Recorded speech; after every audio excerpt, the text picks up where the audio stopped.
सम्माननीय नागरिक बंधुओं, सभी सम्माननीय माताओं बहनों, मैं आपका बहुत आभारी हूँ कि आप यहाँ उपस्थित हैं और मुझे आपसे भारत स्वाभिमान के विषय में बात करने का मौका मिल रहा है।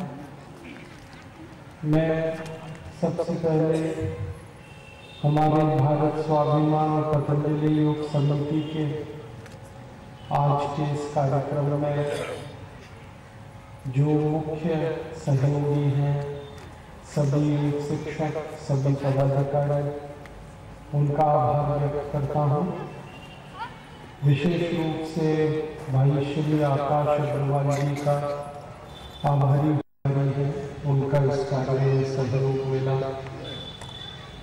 हमारे भाई श्री शैलेंद्र जी जायसवाल का आभारी है, जो भारत स्वाभिमान शक्ति ब्लॉक में हमारे प्रभारी हैं।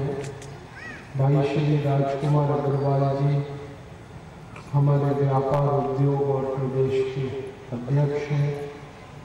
बहन सुश्री जया मिश्रा जो हमारी महिला राज्य प्रभारी हैं, उनका आभारी है।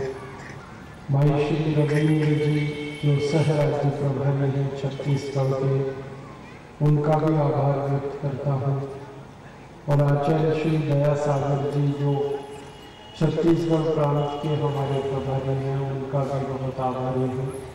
उन सबके सहयोग से मैं आपके बीच आया और इस व्याख्यान के लिए मैं प्रस्तुत हो सका।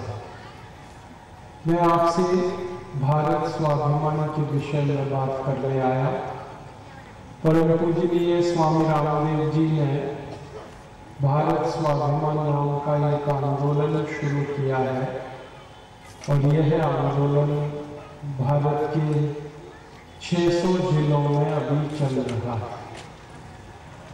इस आंदोलन में 2,50,000 योग शिक्षक सारे देश में अपनी सेवाएं दे रहे हैं।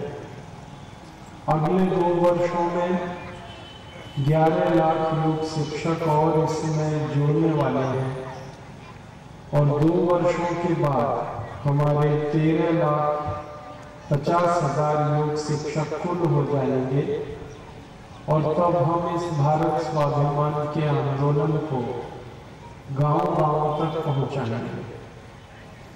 हमारी ऐसी भावना है कि भारत के हर एक गांव में भारत स्वाभिमान की शाखा बने, भारत के हर एक गांव में भारत स्वाभिमान की योग कक्षा लगे, नागरिकों को स्वस्थ बनाना, निरोग बनाना, भारत के नागरिकों की जो बीमारियां हैं उनका समाधान करना, ये पहला उद्देश्य है। दूसरा उद्देश्य है भारत देश की जो व्यवस्थागत समस्याएं हैं इनका समाधान करना। भारत की गरीबी, भारत की बेरोजगारी, भारत देश की महंगाई, भारत देश में भ्रष्टाचार, रिश्वतखोरी, आतंकवाद, नक्सलवाद, ऐसी कई गंभीर समस्याएं हैं, हम उनका समाधान करना चाहते हैं। एक तरफ भारत के नागरिकों को स्वस्थ बनाना, दूसरी तरफ भारत की समस्याओं को मिटाना। इन्हीं 2 उद्देश्यों के लिए यह भारत स्वाभिमान का आंदोलन सारे देश में शुरू हो।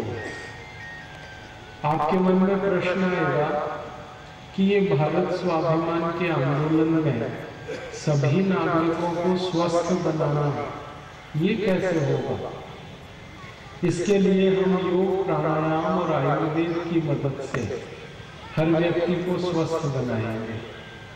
योग, प्राणायाम और आयुर्वेद सभी को बताएंगे, सिखाएंगे और उसकी मदद से सब लोग स्वस्थ बनेंगे। योग, प्राणायाम और आयुर्वेद की मदद से हर व्यक्ति को स्वस्थ बनाया जा सकता है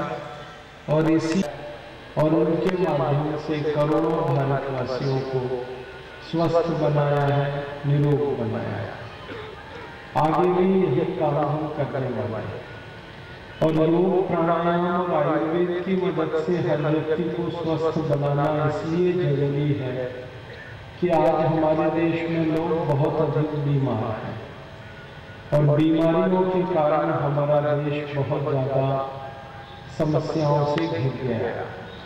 अपना भारत देश बहुत अधिक लोग बीमार हैं और बीमारियों में अपना देश इस समय फंसा हुआ है। मुझे अगर ये कहना है कि भारत एक बीमार देश है तो इसमें कोई अतिशयोक्ति नहीं है, क्योंकि अपने भारत देश में 120 करोड़ की जनसंख्या है और करीब 100 करोड़ लोग बीमार हैं। हमारी भारत सरकार का एक बहुत बड़ा मंत्रालय है, परिवार कल्याण और स्वास्थ्य मंत्रालय। परिवार कल्याण और स्वास्थ्य मंत्रालय के आंकड़ों के अनुसार भारत में करीब 100 करोड़ लोग बीमार हैं। 120 करोड़ की आबादी और 100 करोड़ लोग बीमार, मतलब ये है कि लगभग 80% भारत बीमार है और बीमारियां भी ऐसी गंभीर हैं जिनका जल्दी इलाज ना हो पाए। भारत में करीब 5 करोड़ 70 लाख लोगों को डायबिटीज की बीमारी है, 4 करोड़ 80 लाख लोगों को हृदय रोग की बीमारी है, 8 करोड़ भारतवासियों को कैंसर है, 12 करोड़ भारतवासियों को आंखों के भिन्न भिन्न रोग हैं, 14 करोड़ भारतवासियों को दमा अस्थमा है, ब्रोंकियल अस्थमा है, ट्यूबरकुलोसिस है, करीब 17 करोड़ भारतवासियों को घुटनों का दर्द, कमर का दर्द, कंधे का दर्द है, 20 करोड़ भारतवासी हैं जिनको हाइपरटेंशन है, हाई ब्लड प्रेशर है, लो ब्लड प्रेशर है और करीब 27 करोड़ लोग ऐसे हैं जो हर समय किसी न किसी गंभीर बीमारी में फंसे रहते हैं, जैसे chikungunya, viral fever, dengue, encephalitis, brain malaria, ऐसे भिन्न भिन्न रोगों में हर समय 27 करोड़ लोग हमारे देश में फंसे ही रहते हैं। और सबसे खराब बात है भारत के बारे में वो ये कि अपने देश की 40 करोड़ माताएं एनीमिया नाम के रोग से बीमार हैं। मतलब 40 करोड़ माताओं को शरीर में खून की बहुत कमी है। हमारे देश में कुल माताएं और बहनें 60 करोड़ हैं और उसमें से 40 करोड़ माताओं को खून की कमी है। ये सबसे खराब भारत की स्थिति। जिन माताओं को खून की कमी है उनके जो बच्चे जन्म लेते हैं उनमें से हर साल 56 लाख बच्चे भूख से मर जाते हैं। वो इतने कमज़ोर होते हैं और उन माताओं के शरीर में खून की कमी के कारण दूध की कमी होती है, इसलिए हर साल जन्म लेने के थोड़ी देर में ही 56 लाख बच्चे मर जाते हैं। हमारी भारत सरकार का कहना है कि हर साल 80 से 90 लाख बच्चे ऐसे हैं देश में जो मानसिक और शारीरिक रूप से विकलांग हो जाते हैं। अब मानसिक और शारीरिक रूप से जो विकलांग हो जाते हैं ऐसे बच्चे 80 से 90 लाख हैं और जो बच्चे भूख से मर जाते हैं, दूध नहीं मिल पाता उनको, ऐसे 56 लाख हैं।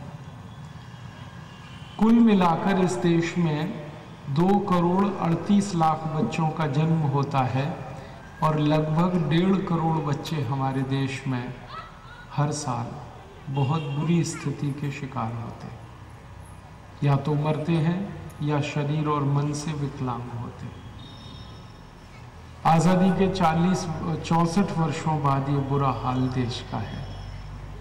हमारी सरकार का कहना है कि भारत के बीमार लोगों के इलाज के लिए ज़्यादा पैसे नहीं हैं उनके पास खर्च करने को।